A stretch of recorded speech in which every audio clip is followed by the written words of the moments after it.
When people are taking something to benefit from it, we just want to make sure that it's by and large not going to be at the expense of some other kind of homeostatic mechanism that is keeping this person in one piece. God forbid you do have a tumor that you didn't know about, and now you're taking a peptide that causes it to accelerate the growth and become something that is no longer benign. I do think it warrants exploration, and I do think there are very safe ways to do it. There's over 160 clinical trials currently on the use of peptides. A lot of people, including big pharma, are studying it.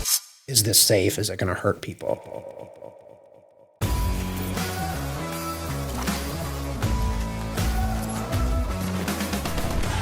Welcome back to Beyond the Pump, and today is a very exciting day. We have our very first provider science segment, or our PSS, which is intended to help coaches and people that are just curious about their health navigate some of these more complex topics that, frankly, as a health coach, are outside of my scope of practice. But a lot of our patients or clients or people that are seeking relief or care or improving their health in general are going to have, and they need to go and talk to someone that is able to distill down what is the most salient items that they need to tackle. So today we have Dr. Trevor Turner, who is one of our medical educators and a phenomenal resource, very, very tenured in terms of his exposure in the PM&R realm, which is physical medicine and rehabilitation. I believe numerous research pubs and just like a wealth of information, and obviously a brother in the ADHD realm. So this will be a fun couple rabbit holes as we hopefully get to talk him into coming back as a repeated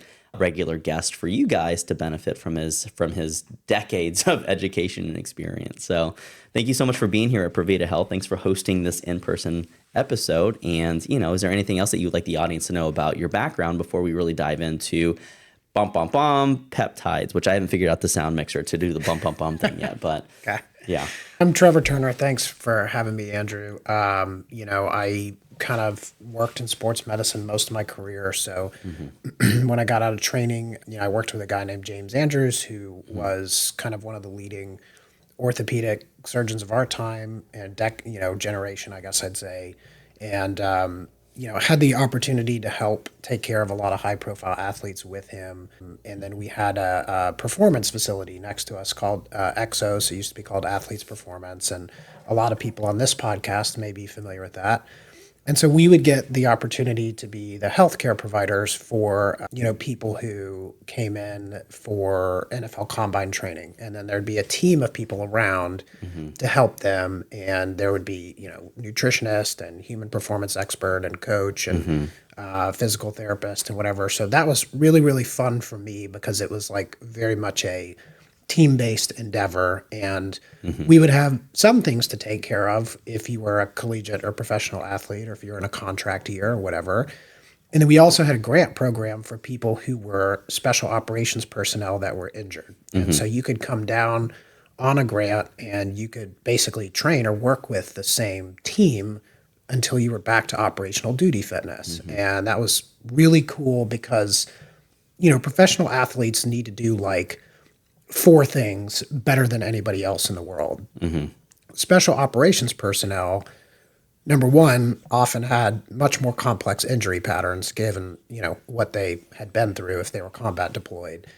Number two is they had to do so many things well, right? So it wasn't enough to just be the strongest or the fastest or whatever, because you have to carry an immense load over a huge distance. You would have to jump out of a plane and be able to land safely and then be able to swim and then be able to, so it was really cool group of people to work with. And that was really fun. So when I was there, we were doing a couple things that were considered innovative at the time. And, I had a lot of questions about the regenerative medicine movement when it started.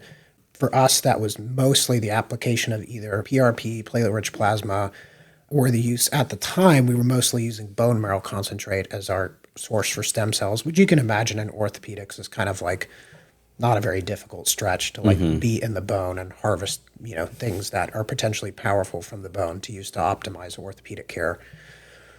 And then we did studies, we ran clinical trials. And so we were comparing like sources of stem cells from bone marrow versus fat versus umbilical versus other things to one another. And what you can do in a clinical trial and how you measure it and how rigorous it is very different compared to like what you can do not in a clinical trial under the kind of practice of medicine, so to speak. But that really pushed me because, number one, the scientific rigor was very high. Number two, as we saw patients get better, it kind of became clear to me that there was this revolution that was happening. So we were learning people were either one, getting better from things that we otherwise thought they weren't going to be able to improve from, or number two, when they got treated, they were getting better for longer and they were staying better. And so that was really exciting. There's been a lot of things in the last 10 years. The wearable data, I think, revolution has given us a lot of extra ways to assess patients and help keep people from falling between the cracks. The precision medicine sort of approach, which really in the United States started with cancer, and now it's kind of, for me, it's really bled into everything. So using whole genome sequencing to look at polygenic risk factors for people over time. And that is very relevant in musculoskeletal care. And most people don't think that. They just think, DNA is cool and it's good to know if you're going to get, something that your family had, but there's a lot more to it. And then, so peptides became, a really hot button issue, I would say, in the last decade. And depending on who you talk to, I mean, for me, it was actually an orthopedic surgeon that I first kind of really learned a lot about it from. And it was a guy named William Seeds, and he runs, basic courses like foundation courses and then advanced ones. And then he has like a quote certification, which, peptides are not part of routine residency and fellowship pathways in the United States. So even if you're a physician and you studied, a tremendous amount about your field, more likely than not, you're not going to learn about peptides unless you happen to be using a peptide that's commercialized as a pharmaceutical. And some are, and some aren't. Well, there's a lot of richness in that. And, when we think about the whole peptide situation, like, I guess from a 60,000 foot view, is it something that warrants exploration from a consumer perspective? Is it something that's validated? Is it something that's safe? I think that might be a good place for us to start down this little foray, in the last couple minutes that we have here. Yeah, certainly. I do think it warrants exploration, and I do think there are very safe ways to do it with the correct amount of oversight and with somebody who understands the risks and benefits of your unique medical history. Yeah. I think what you've seen in the United States is because peptides are not really taught about in residency or fellowship is, number one, you have to see a person who's gone out and gotten extra education, right? And most experts in the healthcare space have to get continuing education of some kind every year anyways to maintain licensure. And two is because peptides are essentially, signaling molecules in the body, and depending on what pathway you're trying to affect, it happens to be that a lot of practitioners in the US who now have become familiar with them are probably people with experience with other signaling molecules like hormones, for example. So you probably see a bigger part of the integrative health community doing it. I don't know what word you want to call it, functional medicine, naturopathic, whatever. That's something our audience is definitely a little more hip to, is the functional med stuff. And those are the people that they tend to respect more, whether it's warranted or not. So how do people determine if a physician has that level of education that would warrant, like, that they should trust, or when should they know maybe this might not be the most storied individual in this particular field of study? I know some really smart people that are just buying stuff off the internet, and I'm like, oh, 100%. Gosh, I'm like, you are so smart and talented. Like, why are you doing that? Because I guess what we worry about, what the big rub is on peptides, right, is if you get them from a source that is not considered clean or safe, they can be contaminated with heavy metals, or they can be contaminated with things that cause immunogenicity, which is a fancy way of saying you inject yourself with something, it may not be pure, your immune system or your body has a memory cell response to that and tags it with an antibody. And then over time, repeated antibody exposure like that becomes bad for you, right? And your body, from whatever you were trying to do to it, is now going to be in a state where you have immune hyperactivity and then potentially, negative side effects, obviously, from that. Kind of like how autoimmune conditions arise and whatnot. Sure. And so obviously that's not something that we want to do. And then there's some other examples of receptor saturation. And it's like, okay, well, if you exceed a certain point, are you no longer getting the effect size that you're trying to get? Should you rotate things or take breaks as a result? So, for me, the application is a little simpler because I'm working mostly in the, orthopedic and recovery space. So I'll give you an example. This review paper actually just got dropped today called Therapeutic Peptides in Orthopedics, Applications, Challenges, and Future Directions. And they mention like a couple of different segments. So they have a table of ones that are involved with wound healing. They have one that are involved with muscle and cartilage repair, a third one for sleep and recovery optimization, and then a fourth one for neurological recovery and neuroplasticity. So those are four, pretty broad categories. And I think most people who listen to this podcast probably recognize that you need, optimization of some or all of those things to recover from an injury or to prevent yourself from getting injured in the first place, depending on if you're overreaching or training or what you're trying to accomplish. So it's a deep ocean. And I think there's over 160 clinical trials currently on the use of peptides. And there probably will be more, For right, sure. as time goes by. But so a lot of people, including big pharma, are studying it, right? And I think as we get more human data, then you get more confident, basically, right? So as we go through clinical trials, the first thing you're just trying to establish is this safe? Is it going to hurt people? Yeah. And then you're saying, okay, we compare to a small group to see if it produces the desired effect. And then you say, okay, we need a large group of people to see if it produces the desired effect and as if it maintains safety, and et cetera. So kind of thinking about that for a second, like it sounds like peptides are a worthwhile exploration to have a conversation if someone might benefit from one of those four things, which, by the way, we'll link the paper in the show notes. In terms of the toe dipping analogy here of like, a little bit population size versus sampling, and where did peptides in general fall into as a categorical modality? Are they kind of in the smaller, like let's test it on a small subset of people, or as a whole, is it probably more in the larger population level study where we're starting to see some of that matriculate into mainstream care? That's maybe why they're starting to look at it a little bit more closely.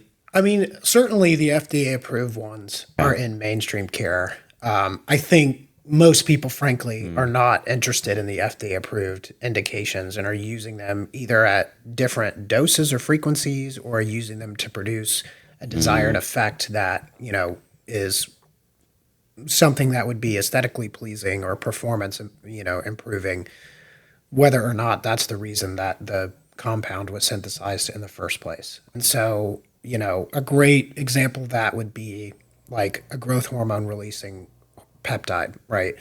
And it's kind of like, okay, exogenous growth hormone, if you get it, has certain negative feedbacks loops where it shuts certain machinery down, right? But if you were to take a growth hormone releasing peptide, it's stimulating your endogenous growth hormone production as opposed to a molecule that's coming exogenously from somewhere else, right? And so obviously some people feel that's more natural, but not just feeling it's more natural, it doesn't exert the same negative feedback loop. And that's the reason that people would embrace that.